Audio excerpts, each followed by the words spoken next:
નમસ્કાર મિત્રો, chemistry standard 11 chapter number 4. આ ચેપ્ટરમાં છેલ્લે વેલેન્સ બોન્ડ થિયરી, સંયોજકતા બંધનવાદ અને હાઇબ્રિડાઇઝેશન અથવા સંકરણ, sp3 સંકરણ, sp2 સંકરણ, sp સંકરણ, sp3d સંકરણ, sp3d2 સંકરણ અને આ સંકરણના આધારે જે તે અણુમાં બંધ કોણ કેટલા ડિગ્રીનો થાય, એ અણુની રચના, ભૌમિતિક રચના કેવી બને, એના વિશે આપણે અભ્યાસ કર્યો હતો. દાખલા તરીકે PCl5 ની અંદર sp3d સંકરણ, SF6 sulphur હેક્ઝાફ્લોરાઇડ sp3d2 સંકરણ, methane sp3 સંકરણ, આ સંયોજકતા બંધનવાદના આધારે આપણે ભણ્યા હતા. હવે અણુઓ બનવા માટેની બીજી થિયરી, જે પણ ક્વોન્ટમ મિકેનિક્સ, ક્વોન્ટમ યાંત્રિક શાસ્ત્ર ઉપર જ આધારિત છે, એવી થિયરી મોલેક્યુલર ઓર્બિટ થિયરી, આણ્વીય કક્ષકવાદ. આ આણ્વીય કક્ષકવાદ 1932 હુન્ડ અને મુલિકન નામના વૈજ્ઞાનિકોએ આપ્યો. આ આણ્વીય કક્ષકવાદ પણ ખૂબ જ ઇન્ટરેસ્ટિંગ છે. અહીંયા પણ આખી જ આપણી વિચારવાની વસ્તુ, દાખલા તરીકે H2 અણુ, N2 અણુ, O2 અણુ, કાર્બન મોનોક્સાઇડ કેવી રીતે નિર્માણ પામે છે, આખી અલગ જ રીતે સમજૂતી આપે છે આણ્વીય કક્ષકવાદ. અત્યાર સુધી બધું લુઈસના આધારે ભણી ગયા, VSEPR સિદ્ધાંતના આધારે ભણ્યા, સંયોજકતા બંધનવાદના આધારે ભણ્યા. હવે આપણા આ પાઠની છેલ્લી થિયરી મોલેક્યુલર ઓર્બિટ અથવા આણ્વીય કક્ષકવાદ. અત્યારે બોર્ડ ઉપર એના આણ્વીય કક્ષકવાદ શું છે એના 7 પોઈન્ટ્સ લખ્યા છે. આ ટોટલી સૈદ્ધાંતિક મુદ્દાઓ છે.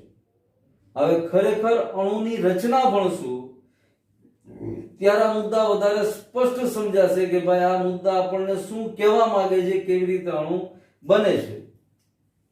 પણ છતાં એક એક મુદ્દાની આપણે શક્ય એટલી ચર્ચા કરીએ. બાકી જ્યારે એનું આણ્વીય કક્ષક ચિતાર અથવા આલેખાત્મક રજૂઆત જોશું ત્યારે વધારે સ્પષ્ટ થઈ જશે કે ભાઈ આ આણ્વીય કક્ષકવાદના મુખ્ય મુદ્દાઓ શું હતા. હવે હુન્ડ અને મુલિકને જે મુદ્દાઓ રજૂ કર્યા હતા એ એક પછી એક આપણે જોતા જઈએ છીએ. પહેલો જ મુદ્દો જોવો તો કે લગભગ સરખી ઉર્જા અને યોગ્ય સમમિતિ ધરાવતી પરમાણ્વીય કક્ષકો એકબીજા સાથે ભળી ભેગા થઈ અને આણ્વીય કક્ષક બનાવે.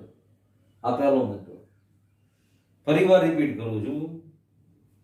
લગભગ સરખી ઉર્જા ધરાવતી પરમાણ્વીય કક્ષક અને યોગ્ય સમમિતિ ધરાવતી પરમાણ્વીય કક્ષક, આ બે શરતનું પાલન થાય એવી પરમાણ્વીય કક્ષક એકબીજા સાથે ભેગી થઈ અને આણ્વીય કક્ષક બનાવે. આ પહેલો મુદ્દો.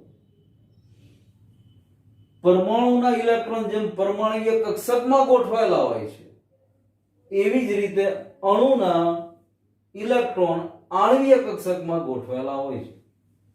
દાખલા તરીકે હાઇડ્રોજન પરમાણુ છે H, તો એના ઇલેક્ટ્રોન પરમાણ્વીય કક્ષકમાં ગોઠવાયેલા છે. હવે H2 બન્યો, હવે એ અણુ બની ગયો, પરમાણુ નથી. તો આ H2 અણુ જે બન્યો એમાં પરમાણ્વીય કક્ષકો એકબીજા સાથે જોડાયેલી છે અને એના ઇલેક્ટ્રોન જેની અંદર ગોઠવાયેલા છે એ આણ્વીય કક્ષક છે. આ બીજો મુદ્દો થયો કે ભાઈ પરમાણુના ઇલેક્ટ્રોનની જેમ પરમાણુ કક્ષકમાં ગોઠવાયેલા છે એવી જ રીતે અણુના ઇલેક્ટ્રોન આણ્વીય કક્ષકમાં ગોઠવાયેલા છે. ત્રીજો મુદ્દો, પરમાણ્વીય કક્ષક એક કેન્દ્રી છે જ્યારે આણ્વીય કક્ષક બહુકેન્દ્રી છે. કારણ સ્પષ્ટ છે. પરમાણુની અંદર જે કક્ષક છે એક જ કેન્દ્ર છે, મતલબ એક જ કક્ષક છે એટલે એક કેન્દ્રી જ હોય, સ્વાભાવિક છે. હવે આણ્વીય કક્ષક બને છે પરમાણુ કક્ષક એકબીજા સાથે જોડાઈને બનાવે છે એટલે સ્વાભાવિક છે જે આણ્વીય કક્ષક બની એ એક કરતા વધારે કેન્દ્ર વાળી બની, એટલા માટે અહીંયા આગળ બહુકેન્દ્રી શબ્દ વાપર્યો. ચોથો મુદ્દો, બનતી આણ્વીય કક્ષકની સંખ્યા જોડાયેલી પરમાણ્વીય કક્ષકની સંખ્યા જેટલી જ હોય છે. હવે જેટલા પ્રમાણમાં પરમાણ્વીય કક્ષક જોડાય એટલી જ આણ્વીય કક્ષક બને. દાખલા તરીકે બે પરમાણ્વીય કક્ષક જોડાણે તો એની સામે બે જ આણ્વીય કક્ષક બનશે. હવે આ બે આણ્વીય કક્ષક જે બની એમાંની એક આણ્વીય કક્ષકને બંધકારક આણ્વીય કક્ષક BMO એનાથી ઓળખાય અને બીજી જે આણ્વીય કક્ષક બની અને બંધ પ્રતિકારક અથવા પ્રતિબંધકારક ABMO તરીકે ઓળખાય. આ ચોથો મુદ્દો. ફરીવાર ચારે ચાર મુદ્દાને પહેલા આપણે રિવાઇઝ કરીએ, પછી જ આગળના પાંચમા મુદ્દામાં જઈએ. આપણે આજે ભણીએ છીએ નામ એનું મોલેક્યુલર ઓર્બિટ થિયરી છે, આણ્વીય કક્ષકવાદ. આ આણ્વીય કક્ષકવાદ હુન્ડ અને મુલિકન નામના વૈજ્ઞાનિકોએ આપ્યો 1932માં. આ આણ્વીય કક્ષકવાદ અણુની રચના કેવી રીતે થઈ શકતી હોય એ સમજાવવા માટેની જ રચના છે, જે VSEPR સિદ્ધાંત, વેલેન્સ બોન્ડ થિયરી વગેરે દ્વારા આપણે સમજ્યા. પણ અત્યારે આપણે આ જ અણુઓ જે આપણે ભણ્યા અગાઉ H2N2O2 વગેરેને આણ્વીય કક્ષકવાદ પ્રમાણે કેમ સમજી શકાય એ બાબતમાં આપણે આગળ વધીએ છીએ. હવે જે ચાર મુદ્દાની રચના, ચાર મુદ્દાની ચર્ચા કરી એ ચાર મુદ્દા પહેલા ફટાફટ ફરીવાર ચર્ચા કરી અને પછી પાંચમા મુદ્દામાં જઈએ છીએ. તો ફરીવાર પહેલો મુદ્દો શું કે આણ્વીય કક્ષકવાદનો? તો કે સૌથી પહેલા સરખી ઉર્જા, લગભગ સમાન ઉર્જાને યોગ્ય સમમિતિ ધરાવતી હોય એવી કક્ષકો, પરમાણ્વીય કક્ષકો જોડાઈને આણ્વીય કક્ષક બને. આ પહેલો મુદ્દો. બીજો મુદ્દો, અણુના ઇલેક્ટ્રોન પરમાણુના ઇલેક્ટ્રોન જેમ પરમાણ્વીય કક્ષકમાં ગોઠવાયેલા છે એમ અણુ જ્યારે બન્યો ત્યારે એના ઇલેક્ટ્રોન આણ્વીય કક્ષકમાં ગોઠવાયેલા હોય. આ બીજો મુદ્દો. ત્રીજો, પરમાણ્વીય કક્ષક એક કેન્દ્રી છે જ્યારે આણ્વીય કક્ષક પરમાણ્વીય કક્ષકોના જોડાણથી બને, પરિણામે આણ્વીય કક્ષક બહુકેન્દ્રી છે.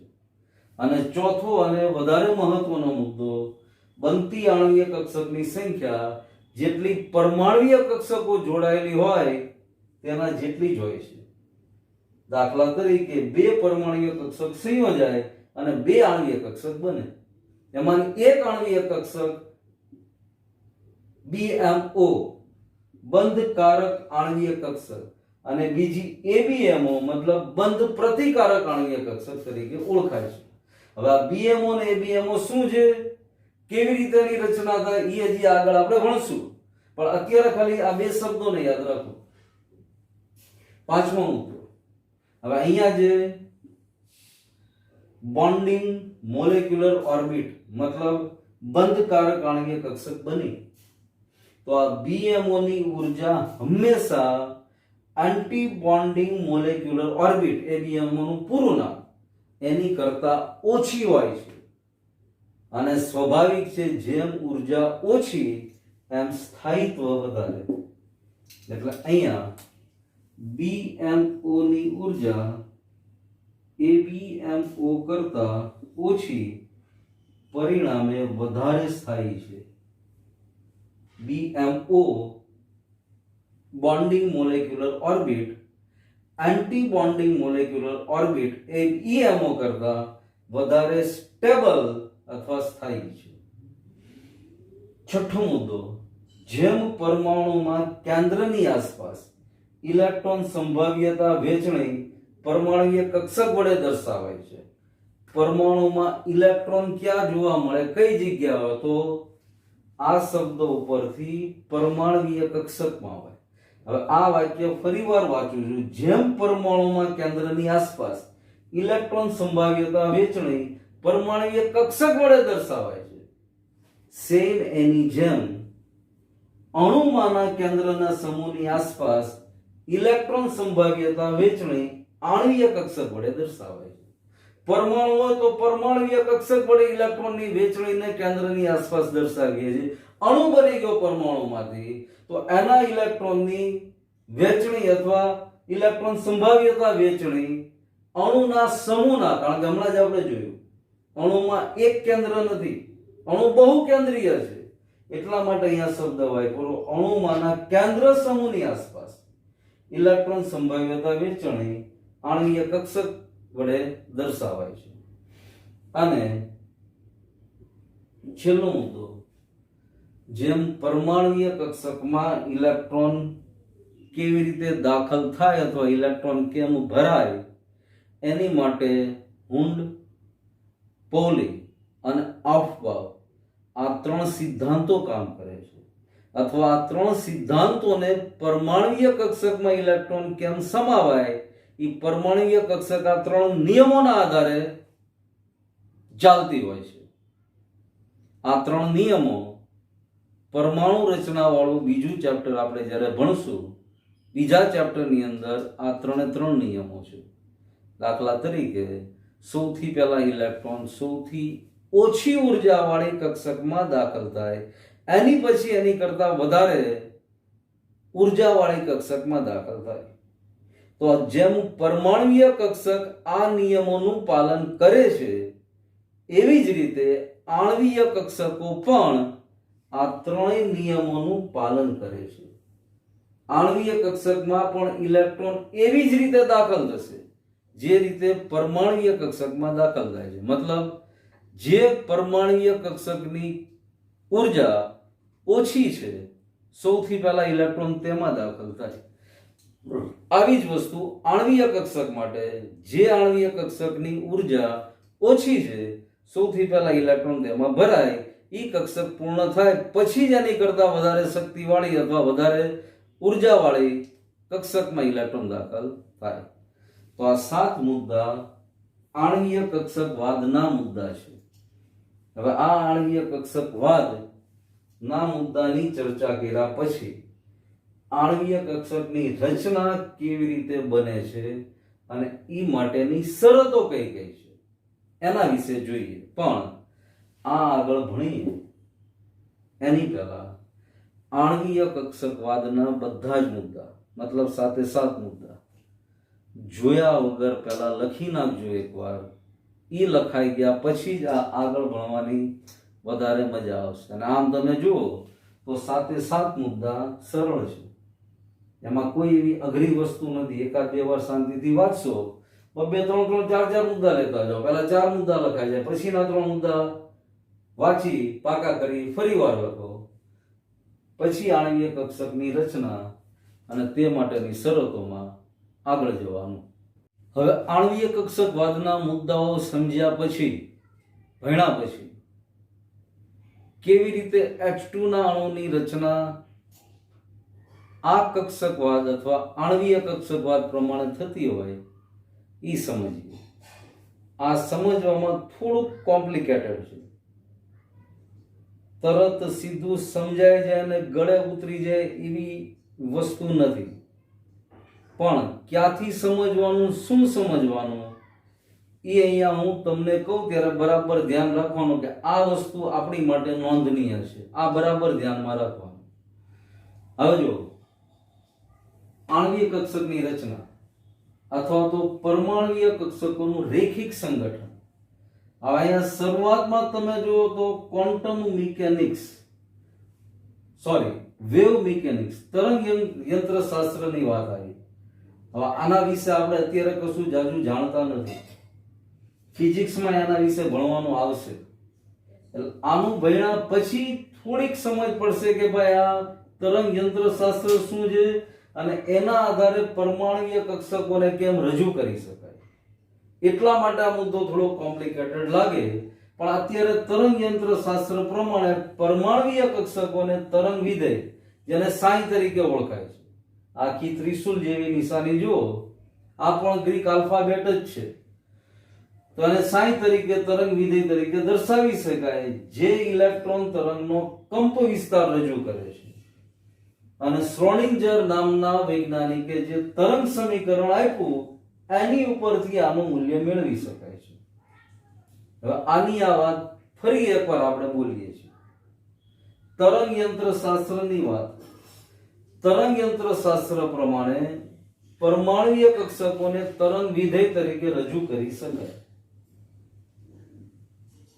જે ઇલેક્ટ્રોન તરંગનો કંપ વિસ્તાર રજૂ કરે છે અને એનું મૂલ્ય શ્રોડિંજરના તરંગ સમીકરણની મદદથી મેળવી શકાય. હવે શ્રોડિંજર સમીકરણની એક લિમિટેશન છે કે એક કરતા વધુ ઇલેક્ટ્રોન ધરાવતી પ્રણાલી માટે ઉકેલી શકાતું નથી. તો પછી એનો રસ્તો શું? તો એની માટે એપ્રોક્સિમેટ અથવા આશરે પડતી પદ્ધતિ જે LCAO તરીકે ઓળખાય છે એનો ઉપયોગ થાય છે. LCAO નું પૂરું નામ linear combination of atomic orbit. એક એક પહેલો લેટર પકડી લો. લિનિયર માંથી L, કોમ્બિનેશન માંથી C, એટોમિક માંથી A અને ઓર્બિટ માંથી O. LCAO જેનું ગુજરાતી નામ થાય પરમાણુય કક્ષકોનું રૈખિક સંગઠન. આપણે ખાસ સમજવાનું આ છે. હમણાં આપણે સમજતા જશું કેવી રીતે H2 અણુ બની જાય છે આણ્વીય કક્ષક વાત પ્રમાણે. પણ એની પહેલા આ બધી વસ્તુ થોડીક સમજવાની પ્રયત્ન કરવાનો. તરંગ યંત્ર શાસ્ત્ર ભણ્યા પછી આમાં તકલીફ નહીં પડે એ પાકું. શ્રોડિંજરનું સમીકરણ તમારી સામે આવશે પછી તકલીફ નહીં પડે. પણ અત્યારે આ બધું સ્વીકારવાનું કે આ કેવી રીતે થયું. હવે what is LCAO? Linear combination of atomic orbit શું છે? તો કે આપણે H2 ના અણુ માટે આ પદ્ધતિને લાગુ પાડીએ. H2 અણુ બે હાઇડ્રોજન પરમાણુથી બનેલો છે. તો એક હાઇડ્રોજન પરમાણુને A અને બીજા હાઇડ્રોજન પરમાણુને B તરીકે ગણીએ.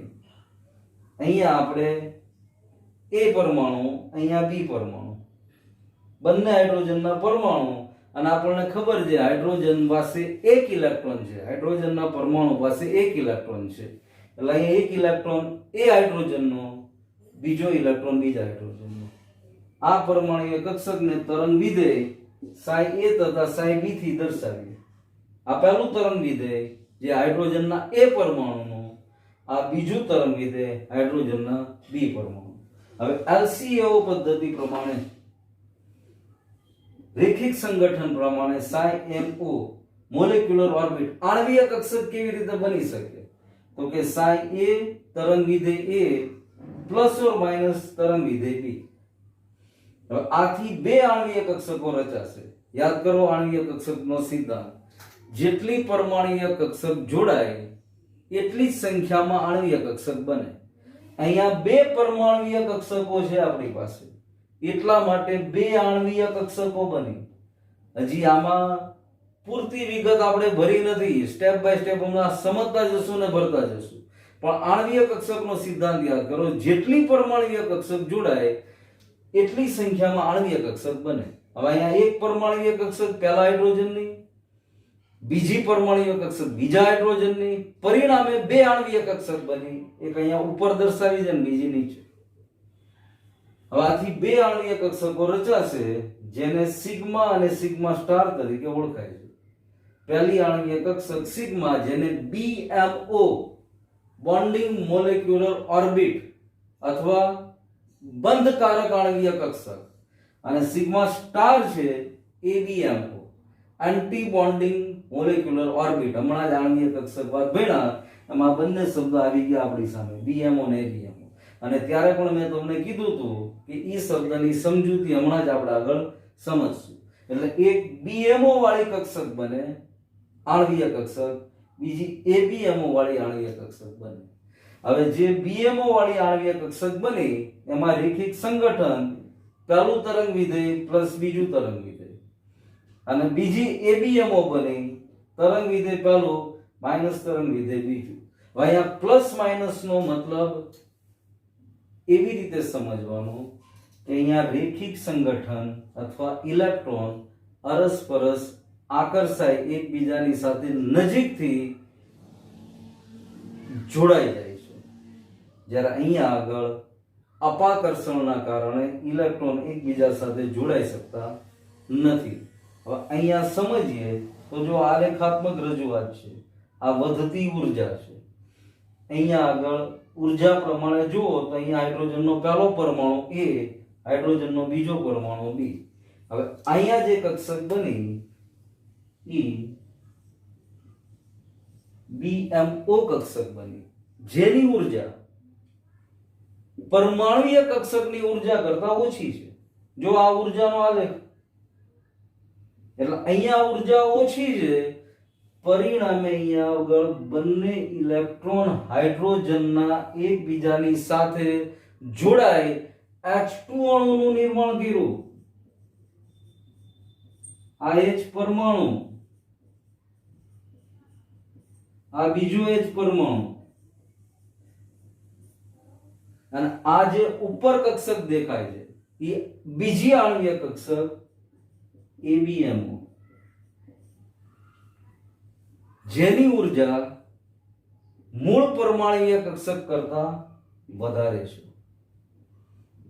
બંધકારક આણ્વીય કક્ષક કરતા તો ઘણી વધારે છે, પણ જે પરમાણુય કક્ષક હતી પરમાણુની પોતાની, હાઇડ્રોજનની પોતાની કક્ષક, આ બીજા હાઇડ્રોજનની પોતાની કક્ષક, તો ABMO જે કક્ષક બની એની ઉર્જા મૂળ હાઇડ્રોજનના પરમાણુ કરતા પણ વધારે છે.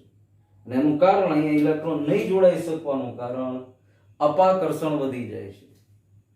કેન્દ્રના અને ઇલેક્ટ્રોન વચ્ચેના આકર્ષણ કરતા અપાકર્ષણની માત્રા વધી જાય છે.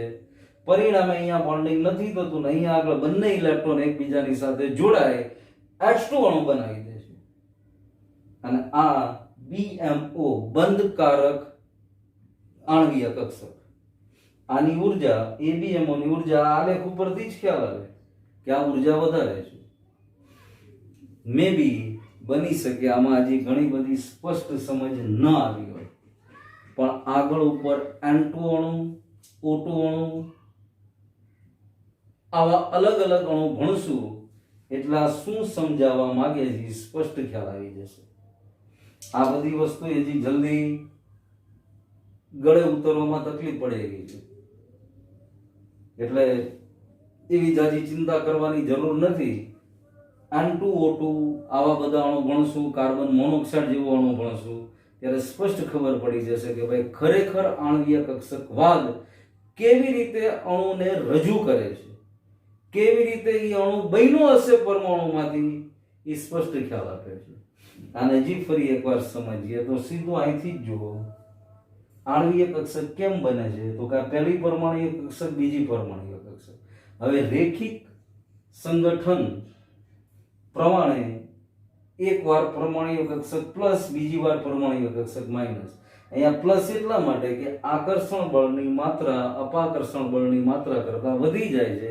પરિણામે બંને ઇલેક્ટ્રોન એકબીજાની નજીક આવે છે અને બે H પરમાણુ એટલા નજીક આવી જાય છે કે બંને વચ્ચે બોન્ડિંગ પોસિબલ બની જાય છે. એટલા માટે આને બંધકારક આણ્વીય કક્ષક કહેવાય. જ્યારે આની તો ઉર્જા જ વધી ગયેલી છે એટલે બે હાઇડ્રોજન પરમાણુ અહીંયા આગળ ભેગા થવાની કોઈ શક્યતા નથી. બીજું કારણ એ પણ છે કે ભાઈ અપાકર્ષણ આકર્ષણ બળની માત્રા કરતા વધી જાય. તો આવી રીતે H2 અણુ આણ્વીય કક્ષકવાદ પ્રમાણે સમજાવી શકાય.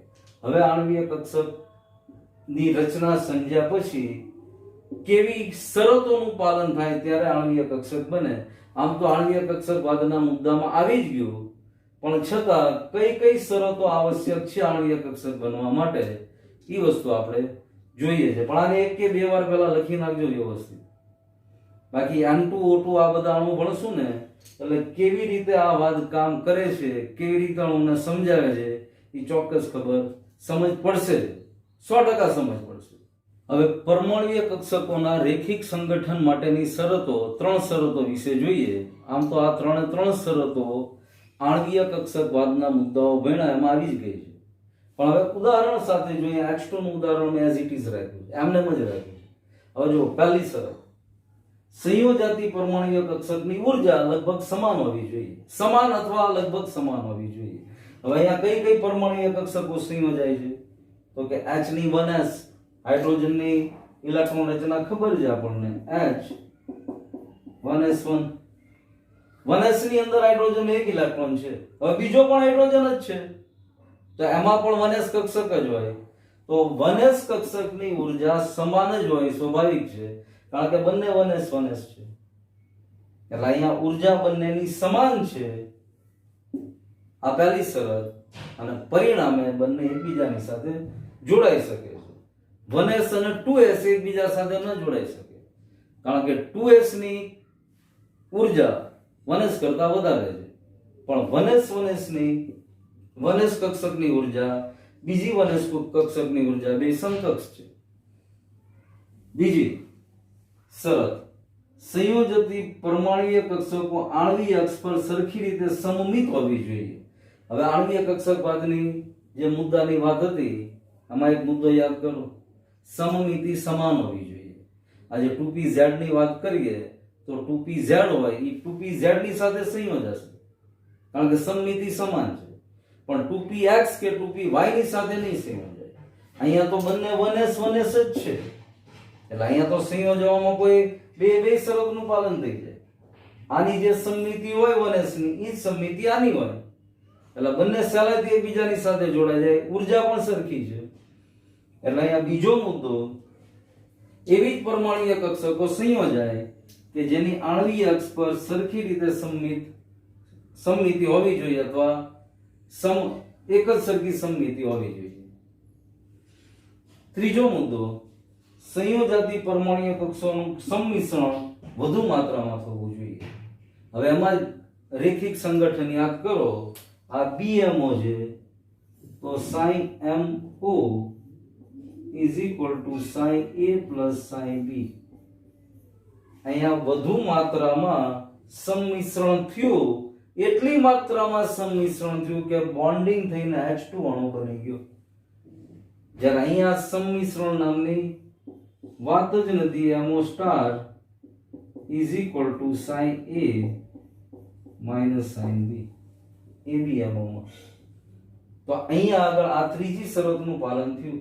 સંયોજાતી પરમાણુય કક્ષકોનું સંમિશ્રણ વધુ માત્રામાં થવું જોઈએ, જે અહીંયા થયું, પરિણામે બે હાઇડ્રોજન પરમાણુ એકબીજાની નજીક આવ્યા અને એટલી હદે નજીક આવ્યા કે બે વચ્ચે બોન્ડિંગ થઈ ગયું, H2 અણુ બની ગયો. તો આ રેખિક સંગઠન માટે, પરમાણુય કક્ષકોના રેખિક સંગઠન માટેની શરતો. બસ અહીંયા સુધી આપણે આજે ભણીએ છીએ.